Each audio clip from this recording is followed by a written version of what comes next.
ಇದು one of the oldest association, 1958 ಅಲ್ಲಿ establish ಆಗಿರೋ ಅಸೋಸಿಯೇಷನ್ ಇದು. It is the oldest association. ನಾವು ಬೇರೆ ಬೆಳೆಗಾರರ ಸಂಘದ ಜೊತೆ ಸೇರಿ ವರ್ಕ್ ಮಾಡ್ತಾ ಇದ್ದೀವಿ.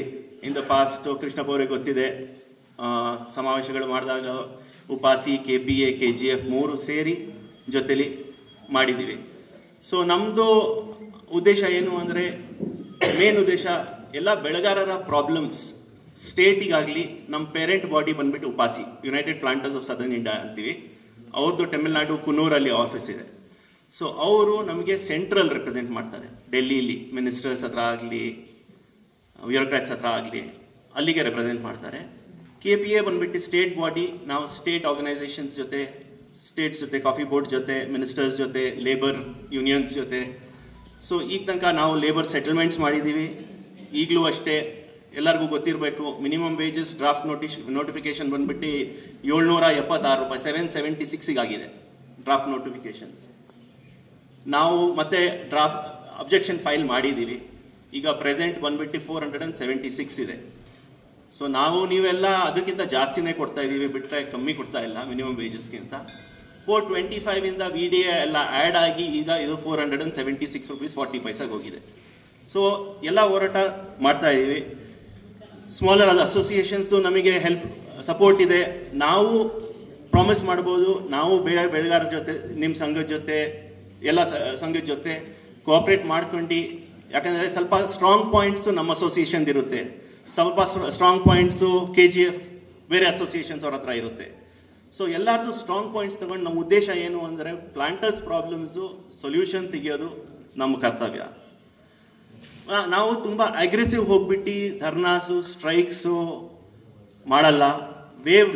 ಲೋನ್ ವೇವರ್ಸಿಗೆ ನಾವು ಕೇಳಿಲ್ಲ. ಯಾಕಂದರೆ ನಮಗೂ ಗೊತ್ತಿದೆ ಯಾವ ಗೌರ್ಮೆಂಟ್ ಪರಿಸ್ಥಿತಿ ಹೆಂಗಿದೆ, ಸ್ಟೇಟ್ ಗೌರ್ಮೆಂಟ್ ಪರಿಸ್ಥಿತಿ ಹೆಂಗಿದೆ. ಈಗ ಅವರು ಎಲ್ಲ ಫ್ರೀ ಬೀಸ್ ಕೊಟ್ಬಿಟ್ಟು ಗೌರ್ಮೆಂಟ್ ಹತ್ರ ಏನು ದುಡ್ಡಿದೆ, ಈಗ ನಾವು ಹೋಗಿ ಕೇಳಿದ್ರೆ ಅವ್ರು ಏನು ನಮ್ಮ ಮಾತು ಕೇಳ್ತಾರೋ ಇಲ್ವೋ ಅನ್ನೋದು ನಮಗೆ ಗೊತ್ತಿರಬೇಕು. ನಾವು ಹೋಗಿ ಕೇಳೋದು. ಸೊ ನಾವು ಲೋನ್ ವೇವರ್ಸ್ ಕೇಳಲ್ಲ, ನಾವು ಲೋನ್ಸ್ ರೀಸ್ಟ್ರಕ್ಚರಿಂಗ್ ಕೇಳ್ತೀವಿ. ಈಗ ನಾವು ಸಾಲ ತಗೊಂಡ್ಮೇಲೆ ಕೊಳ್ಳೇಬೇಕು, ಪೂರ್ತಿ ಮನ್ನಾ ಮಾಡಿ ಅಂತ ನಾವು ಕೇಳಕ್ಕೆ ಹೋದರೆ ನಮ್ಮ ಮಾತೆ ಟೈಮೇ ಕೊಡಲ್ಲ ಮೀಟ್ ಮಾಡೋಕ್ಕೆ. ಸೊ ನಾವು ಅದೇ ಈಗ 1 ವರ್ಷನೋ 2 ವರ್ಷ ಇದ್ದರೆ ಅದು 5 ವರ್ಷಕ್ಕೆ ನಮಗೆ ರೀಸ್ಟ್ರಕ್ಚರ್ ಮಾಡಿಕೊಡಿ ಅಂತ ಆದಷ್ಟು ನಾವು ಕೇಳಿದ್ದೀವಿ. ಲೇಬರ್ ನೆಗೋಸಿಯೇಷನ್ಸು 500 ಚಿಲ್ಲರೆಯಲ್ಲಿ ಕೂತಿದ್ರು, AITU ಎಲ್ಲ ಲೇಬರ್ ಯೂನಿಯನ್ಸ್ ಜೊತೆ. ಇದು ನಾನು ಯಾಕೆ ಹೇಳ್ತಾ ಇದ್ದೀನಿ ಅಂದರೆ, ಕಾರ್ಪೊರೇಟ್ಸು ನಾವು ಆ್ಯಕ್ಚುಲಿ PF ಜೊತೆ ಎಲ್ಲ ಬೆನಿಫಿಟ್ಸ್ ಜೊತೆ ಮಿನಿಮಮ್ ವೇಜಸ್ ಕೊಡಬೇಕು. ಆ್ಯಕ್ಚುಲಿ ಸುಮಾರು ಜನ ಕೊಡ್ತಾ ಇರಬೇಕು, ಸುಮಾರು ಜನ ಕೊಡ್ತಾ ಇಲ್ಲ. ಮಾತ್ರ ಈ ಪಾಯಿಂಟ್ ನಾನು ಯಾಕೆ ಹೇಳಿದೆ ಅಂದರೆ, ರೀಸೆಂಟ್ ನೆಗೋಸಿಯೇಷನ್ಸ್ ಆಗ್ಬಿಟ್ಟು ಇದು ಕ್ಲೋಸ್ ಮಾಡಿರೋಂಥ ವೇಜಸ್. ಬೇರೆ ಪಾಯಿಂಟ್, ನಾನು 2ನೇ ಪಾಯಿಂಟ್, ಬೇರೆ ಸೈಂಟಿಸ್ಟ್ ಇದ್ದಾರೆ ಇಲ್ಲಿ ಇಬ್ಬರು, ಸಮೀರ್ ಅವರು ಮತ್ತು ಆನಂದ್ ಅವರು ಟೆಕ್ನಿಕಲ್ ಹೇಳ್ತಾರೆ, ನಾನು ಟೆಕ್ನಿಕಲ್ ಟಚ್ ಮಾಡೋದಿಲ್ಲ. ಮ್ಯಾನೇಜ್ಮೆಂಟ್ ಇಶ್ಯೂಸ್ ಒಂದು 2-3 ಪಾಯಿಂಟ್ ನಾನು ನಿಮಗೆ ಹೇಳಲಿಕ್ಕೆ ಇಷ್ಟಪಡ್ತೀನಿ. ಸೊ ನಾವು ರೀಸೆಂಟಾಗಿ ಶಿವಣ್ಣ ಅವರು ನಮ್ಮ ಜೊತೆಲಿ ಇದ್ದರು, ಚೀಫ್ ಮಿನಿಸ್ಟರ್, ಚೀಫ್ ಸೆಕ್ರೆಟರಿಗೆ ಮೀಟ್ ಮಾಡೋಕ್ಕೆ ಹೋಗಿದ್ವಿ, ಕರೆದಿದ್ರು. ಒಂದು ಬ್ರ್ಯಾಂಡ್ ಕ್ರಿಯೇಟ್ ಮಾಡಬೇಕು, ಕಾಫೀಸ್ ಆಫ್ ಕರ್ನಾಟಕ ಅಂತ. ನಾನು ಇದು ಪಾಯಿಂಟ್ ಯಾಕೆ ಹೇಳ್ತಾ ಇದ್ದೀನಿ ಅಂದರೆ, ಇವಾಗಿನ ಯುವಕರಿಗೆ, ಅಸೋಸಿಯೇಷನ್ ಅವರಿಗೆ ಸ್ವಲ್ಪ ಗೊತ್ತಿರಬೇಕು. ಅಲ್ಲಿ ಒಬ್ಬರು, ನಾನು ಹೆಸರು ಹೇಳಲಿಕ್ಕೆ ಇಷ್ಟಪಡೋದಿಲ್ಲ, ಅಸೋಸಿಯೇಷನ್ ಹೇಳಲಿಕ್ಕೆ ಇಷ್ಟಪಡೋದಿಲ್ಲ, ಶಿವಣ್ಣ ಅವ್ರಿಗೂ ಗೊತ್ತಿದೆ ಇದು. ಅಲ್ಲಿ ಬಂದು ಚೀಫ್ ಸೆಕ್ರೆಟರಿ ಹತ್ರ ಕೇಳಿದ್ರು, ನಾವು ಇಂಟರ್ನ್ಯಾಷನಲ್ ಮಾರ್ಕೆಟ್ ಪ್ರೈಸ್ ಮೇಲೆ ಡಿಪೆಂಡ್ ಆಗಬಾರ್ದು, ನಮಗೆ ಇಂಡಿಯಾಲಿ ಪ್ರೈಸ್ ಡಿಸೈಡ್ ಮಾಡಿ ಅಂತ. ಇದು ತುಂಬ ತಪ್ಪು. ಇದರಿಂದ ನಾವು ಹೊರಗಡೆ ಬರಬೇಕು. ಯಾಕಂದರೆ ನಮ್ಮ ಪ್ರೊಡಕ್ಷನ್ ಬಂದ್ಬಿಟ್ಟು 5% ಇಲ್ಲ, ಪ್ರಪಂಚದ 5% ನಮ್ಮ ಪ್ರೊಡಕ್ಷನ್ ಇಲ್ಲ. ಮತ್ತೆ ನಾವು ಪ್ರೊಡ್ಯೂಸ್ ಮಾಡ್ತಾ ಇರೋದು 70% ಭಾಗ ಪೂರ್ತಿ ಎಕ್ಸ್ಪೋರ್ಟ್ ಆಗ್ತಾ ಇದೆ. 70% ಭಾಗ ಎಕ್ಸ್ಪೋರ್ಟ್ ಆಗ್ತಾ ಇದೆ, ಬರೀ 30% ಭಾಗ ಇಂಡಿಯಾಲಿ ನಾವು ಯೂಸ್ ಮಾಡ್ತಾ ಇರೋದು, ಕನ್ಸ್ಯೂಮ್ ಮಾಡ್ತಾ ಇರೋದು. ಸೊ ಇಂಥ ಪರಿಸ್ಥಿತಿ ಇಟ್ಕೊಂಡು ನಾವು ನಮಗೆ ಇಂಡಿಯಾಲಿ ಪ್ರೈಸ್ ಸೆಟ್ ಮಾಡಿ, ನಾವು ಹೊರಗಡೆ ದೇಶದ ನ್ಯೂಯಾರ್ಕ್ ಮಾರ್ಕೆಟಲ್ಲಿ ಪ್ರೈಸ್ ಸೆಟ್ ಆಗ್ತಾ ಇರೋದು ನಾವು ಒಪ್ಪಲ್ಲ ಅಂತ ಹೇಳೋದು ತುಂಬ ತಪ್ಪು. ಇದು ನಂದು ರಿಕ್ವೆಸ್ಟು ಅಸೋಸಿಯೇಷನಿಂದ. ಇದೊಂದು ಪಾಯಿಂಟ್ ನೋಟ್ ಮಾಡ್ಕೊಂಡು, ಯಾರೇ ಆಗಿರಲಿ, ನಾನು ಹೇಳಲಿಕ್ಕೆ ಇಷ್ಟಪಡೋದಿಲ್ಲ, ಸ್ವಲ್ಪ ಇದರಿಂದ ಹೊರಗಡೆ ಬರಬೇಕು. ಯಾಕಂದರೆ ನಾವು ಡಿಪೆಂಡ್ ಆಗಿರೋದು, ಇವತ್ತು ರೇಟ್ ಇದೆ, ರೇಟ್ ಇದೆ. ಮೀಡಿಯಾ ಹೆಂಗಿದೆ ನಿಮಗೆ ಗೊತ್ತಿದೆ. ಮೀಡಿಯಾ ಮೇಲೆ ಎಲ್ಲ ಪ್ರಪಂಚ ನಡೀತಾ ಇರೋದು ಇವತ್ತು.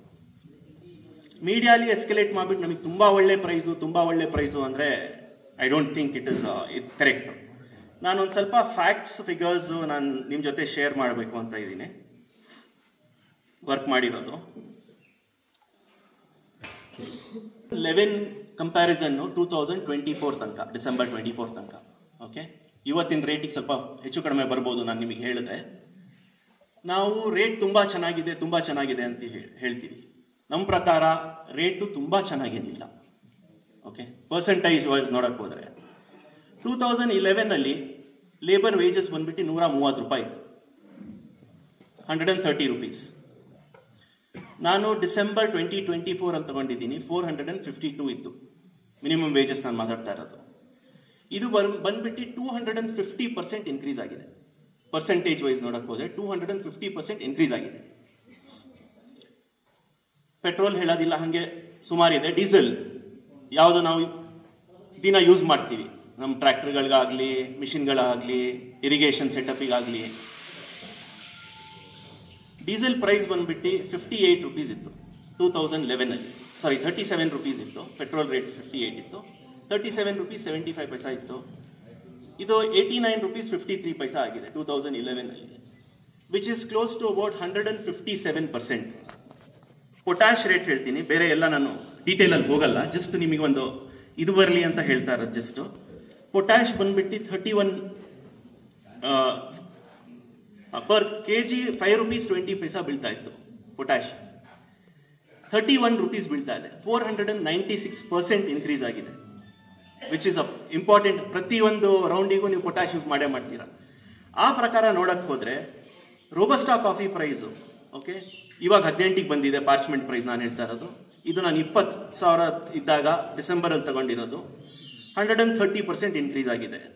ಅದೇ ಅರೇಬಿಕಾ ಪ್ರೈಸು 217 ರುಪೀಸ್ ಇದ್ದಿದ್ದು 408 ರುಪೀಸ್ ಹೋಗಿದೆ. It is only gone up by 88%. I want to specify this, it is only gone up by 88% ಮಾತ್ರ.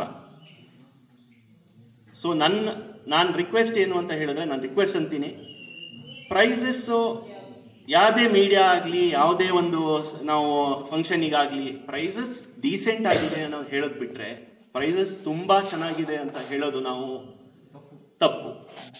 ಯಾಕಂದ್ರೆ ಮೀಡಿಯಾಲಿ ಹೆಂಗೆ ಎಸ್ಕಲೇಟ್ ಮಾಡ್ತಾರೆ ಅಂದ್ರೆ, ಕೃಷ್ಣ ಅಂಕಲ್ಗೂ ಗೊತ್ತಿರಬೇಕು, ಶಿವಣ್ಣ ಅಂಕಲ್ಗೂ ಗೊತ್ತಿರಬೇಕು, ತುಂಬಾ ಹೋರಾಟ ಮಾಡಿ ಅಗ್ರಿಕಲ್ಚರ್ ಇನ್ಕಮ್ ಟ್ಯಾಕ್ಸ್ 0ಗೆ ತಗೊಬಂದಿರೋದು. ನಾನು ಅದೇ ಅಗೇನ್ ಹೇಳ್ತಾ ಇದ್ದೀನಿ, 0ಗೆ ತಗೊಬಂದಿದ್ದಾರೆ, ಅಬಾಲಿಷ್ ಮಾಡಿಲ್ಲ. ಯಾವುದೇ ಟೈಮ್ಗೆ ವಾಪಸ್ ತಗೋಬರ್ಬಹುದು. It is only made 0%, abolish ಮಾಡಿಲ್ಲ. So we were very scared.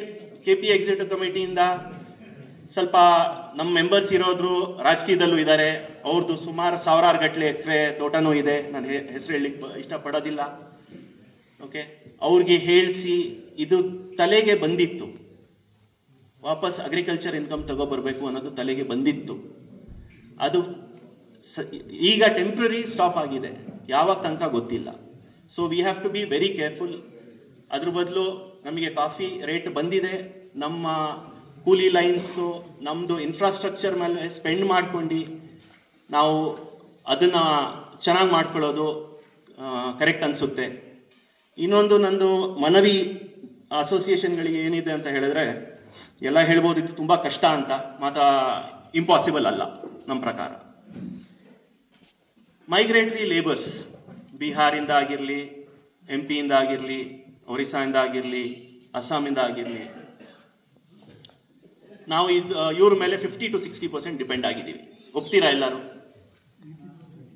Okay, ನಾನು ಕಮ್ಮಿ ಹೇಳಿದ್ದೀನಿ. ಓಕೆ, ಅಸೋಸಿಯೇಷನ್ಗಳು ನಿಮ್ ಎಲ್ಲಾರ್ದು ಸಪೋರ್ಟ್ ತಗೊಂಡು ಟೌನ್ಸ್ ಅಲ್ಲಿ ಇವ್ರಿಗೆ ರೆಂಟಿಗೆ ಕೊಡ್ತಾ ಇರುವಂತ ರೂಮ್ಗಳು ನಿಲ್ಲಿಸ್ಬೇಕು, ಪ್ರಯತ್ನ ಅಂತೂ ಮಾಡಬೇಕು. ಆಗೋದಿಲ್ಲ ಅಂತ ಇಲ್ಲ.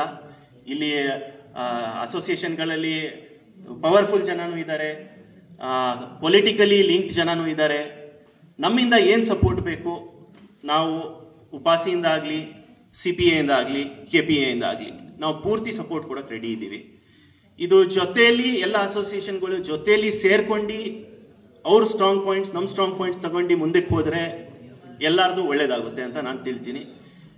ನಾವು ಪ್ರಯತ್ನ ಪಟ್ಟು ಇವರಿಗೆ ರೂಮ್ಸ್ಗಳು ಟೌನಲ್ಲಿ ಕೊಡೋದು ಕಮ್ಮಿ ನಿಲ್ಲಿಸಿದ್ರೆ ನಮ್ಮದು ತುಂಬ 50% ಪ್ರಾಬ್ಲಮ್ ಸಾಲ್ವ್ ಆಗುತ್ತೆ.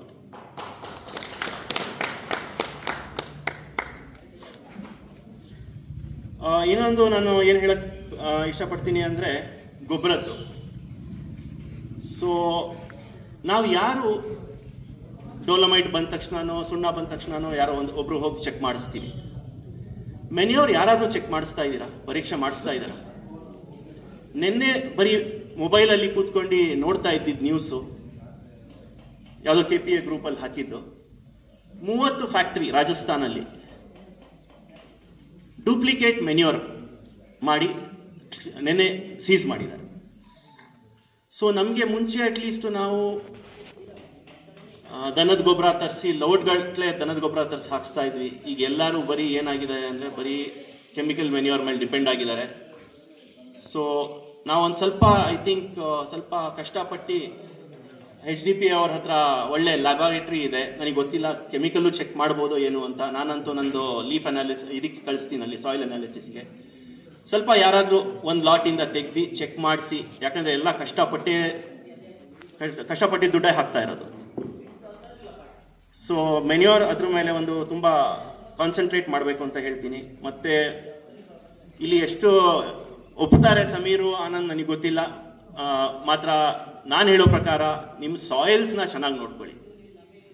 ಹೇಳಿದ್ರು ಯಾರು ಅಂತ ಹೇಳಿ 5 ಗೊಬ್ಬರ 6 ಗೊಬ್ಬರ ಕೊಟ್ಕೊಂಡು ಸಾಯಿಲ್ ನೀವು ಹಾಳು ಮಾಡ್ಕೊಂಡ್ರೆ, ಸಾಯಿಲ್ ಚೆನ್ನಾಗಿ ಇಟ್ಕೊಂಡು ಸಾಯಿಲ್ ಆರ್ಗ್ಯಾನಿಕ್ ಕಾರ್ಬನ್ ಚೆನ್ನಾಗಿ ಇಟ್ಕೊಂಡ್ರೆ ನೀವು ಏನು ಬೇಕಾದ್ರೂ ಬೆಳ್ಕೋಬೋದು. EUDR ಅಂತ ಒಂದು ಪಾಯಿಂಟ್ ಇದೆ. I want to just I take another 2 minutes. ಈಗ ನಾನು 2 ನಿಮಿಷ ತಗೋಬೋದು. EUDR ಈಸಿಯಾಗಿ ತಗೋಬೇಡಿ. ಇವತ್ತು ಬಂದ್ಬಿಟ್ಟು ಲೋಕಲ್ ಅವರು ತಗೋತಾ ಇರ್ಬೋದು ಕಾಫಿ.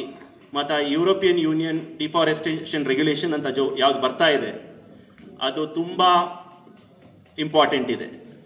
ಕಷ್ಟ ಏನಿಲ್ಲ, ಇಂಪಾರ್ಟೆಂಟ್ ಇದೆ. ಎಲ್ಲರೂ ಒಬ್ರು ಮಾಡಿಸ್ಲೇಬೇಕು. ಈ ಟೈಮ್ ಡಿಸೆಂಬರ್ ತನಕ ಟೈಮ್ ಕೊಟ್ಟಿದ್ದಾರೆ. ಪ್ರತಿಯೊಂದು ಕಾಫಿ ಯುರೋಪಿಗೆ ಹೋಗುವಂಥದ್ದು ಕ್ಲೋರೋಪೆರಿಫಾಸಿಗಾಗಲಿ ಡಿಫಾರೆಸ್ಟೇಷನ್ ಆಗಿದೆಯೋ ಇಲ್ವೋ ರೆಗ್ಯುಲೇಷನ್ಸಿಗೆ ನೋಡ್ಕೋಬೇಕು. ಅದು ತುಂಬ ಇಂಪಾರ್ಟೆಂಟ್ ಇದೆ. ಮತ್ತು ಲಾಸ್ಟ್ ಪಾಯಿಂಟ್ ನಾನು ಹೇಳಲಿಕ್ಕೆ ಏನು ಇಷ್ಟಪಡ್ತೀನಿ ಅಂದರೆ, ಪೊಲ್ಯೂಷನ್ ಕಂಟ್ರೋಲ್ ಬೋರ್ಡು ನಮ್ಮ ಹಾಸನದಲ್ಲಿ ಎಷ್ಟೋ ವಾಸಿಯಾಗಿದೆ, ನಮಗೇನು ತೊಂದರೆ ಕೊಡ್ತಾ ಇಲ್ಲ. ಮಾತ್ರ ಬರ್ತೀನಿ, ಅದೇ ಪಾಯಿಂಟಿಗೆ ಬರ್ತೀನಿ. ಚಿಕ್ಕಮಂಗ್ಳೂರು ಕೂರ್ಗಲ್ಲಿ ತುಂಬ ಅಂದರೆ ತುಂಬ ಪ್ರಾಬ್ಲಮ್ ಮಾಡ್ತಾ ಇದೆ. ಹೋದರೆ ಒಂದು ಸತಿಗೆ 25,000 50,000 ರೂಪಾಯಿ ಫೈನ್ ಹಾಕಿದ್ದಾರೆ. ಸೊ ಏನು ಬೇರೆ ಏನಿಲ್ಲ, ಅಟ್ಲೀಸ್ಟ್ ಲೈಸೆನ್ಸ್ಗಳು ರಿನ್ಯೂ ಮಾಡಿಸ್ಕೊಳ್ಳಿ. ನಾನು ಮೊನ್ನೆ ಹಾಸನ್ ಇದಕ್ಕೆ ಲೈಸೆನ್ಸಿಗೆ ರಿನ್ಯೂ ಮಾಡ್ಸಕ್ಕೆ ಹೋದಾಗ ಹೇಳ್ತಾ ಇದ್ರು 2,000 ಚಿಲ್ಲರೆ ತೋಟಗಳಿದ್ದಾವೆ, 110 ಲೈಸೆನ್ಸ್ ನನಗೆ ರಿನ್ಯೂವಿಗೆ ಬಂದಿದೆ ಅಂತ. ಸೊ ನಾವೇ ಏನು ಕಷ್ಟ ಕೊಡ್ತಾ ಇಲ್ಲ, ನಮಗೆ ಮೇಲಿಂದ ಪ್ರೆಷರ್ ಇದೆ ಅಂತ ಅದು ಹೇಳ್ತೀನಿ. ಮಾತ್ರ ಭೂಮಿ ತಾಯಿ 1 ಇಂಚು ಜಾಸ್ತಿ ಆಗೋದಿಲ್ಲ. ಇರೋದ್ರಲ್ಲಿ ನೀರು ಬಂದು ಕಮ್ಮಿ ಆಗ್ತಾ ಇರೋದು ಬಿಟ್ಟರೆ ಜಾಸ್ತಿ ಅಂತೂ ಆಗಲ್ಲ. ಮತ್ತು ಇದೇ ಕಾರಣಕ್ಕೆ ಅದು ಅನ್ಯಾಯ ಮಾಡೋದಿಲ್ಲ. ಇಟ್ಕೊಂಡು ನೋಡ್ಕೊಂಡು ಮುಂದೆ ಮಾಡ್ಕೊಂಡು ಹೋದರೆ ಒಳ್ಳೇದಾಗುತ್ತೆ ಅಂತ ಹೇಳ್ತಾ, ನನಗೆ ಇಲ್ಲಿ ಕರೆದಿ ಬಿಡಳ್ಳಿ ಗ್ರಾಮ ಪಂಚಾಯತ್ ಬೆಳೆಗಾರರ ಸಂಘದವರು 2 ಮಾತು ಮಾತಾಡೋಕ್ಕೆ ಅವಕಾಶ ಕೊಟ್ಟಿದ್ದಾರೆ. ಮತ್ತು ಆನಂದ್ ಪೆರೇರಾ ಅವರು ಮತ್ತು ಸಮೀರ್ ಅಹಮದ್ಗೆ ನಾನು ಧನ್ಯವಾದ ಹೇಳ್ತಾ ನನ್ನ 2 ಮಾತನ್ನು ಮುಗಿಸ್ತೀನಿ. ಜೈ ಹಿಂದ್, ಜೈ ಕರ್ನಾಟಕ.